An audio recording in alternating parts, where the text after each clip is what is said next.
We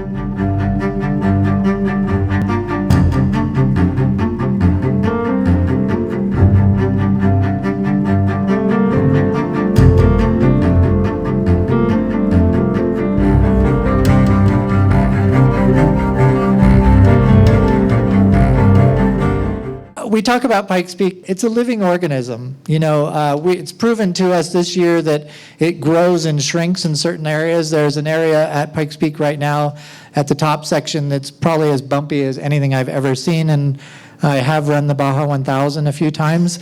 And as racers, we have to go into every day knowing that anything can happen from, I think the track temperature last weekend was 19 degrees when we were running here.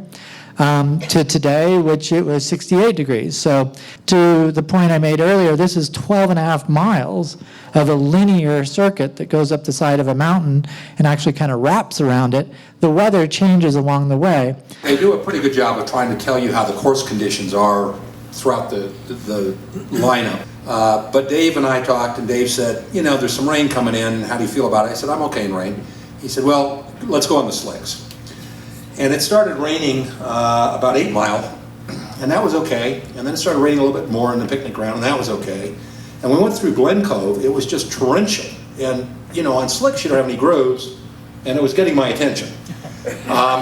When we started in the W's, it was sleeting, and that was really bad. And then when we went over 16 Mile, it was snowing. And by the time we finished our run, there were 2 inches of snow on the ground.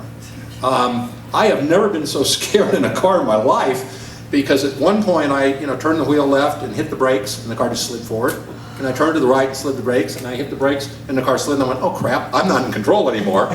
And I think you could have measured my time with a calendar. And right after I finished, they shut the course down for 3.5, 4 hours. It's unique. Porsche wins everything. Come on. Let's try something else. I've been racing 30 years. You know, this is like my office. It's like you're at work and you're sitting there. Imagine doing your work and you liked it so much that when you get done you go, woo! That's what it was like. I have never had so much adrenaline coursing through my veins, and I want more because of the thrill of going up that mountain at full speed. One of the things that's different about the GTR is that it is more tunable. So I'm probably, I don't know the numbers, but I'm probably running significantly more power than David is. At the same time, the GTR is a little bit heavier. And that Porsche goes around those hairpins like they're not there. And in fact, I think that's your strongest section. Nothing goes up and down a mountain like a 911. And I think that's probably still true. I hope it's not. But that's what you call a race. I felt strongly about Porsche from the beginning. As someone came up to me during practice yesterday and said, David, are you really sandbagging? What's going on here? We're just watching both cars come up. Randy's in there squealing around the corners, all wild and flying, and you look like you're just sort of driving up the road. The car has astounded me. It's exceeded my expectations. It's the best car I've ever had on Pikes Peak.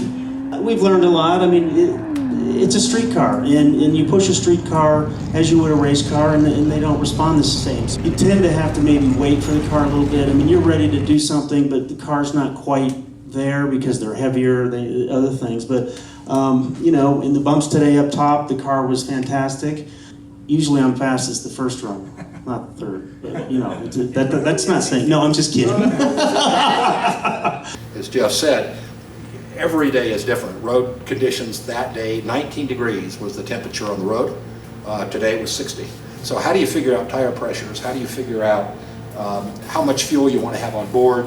What are the trade-offs? And it's incredible. And to watch these three guys who are incredibly good at what they do run is very, very exciting for the rest of us.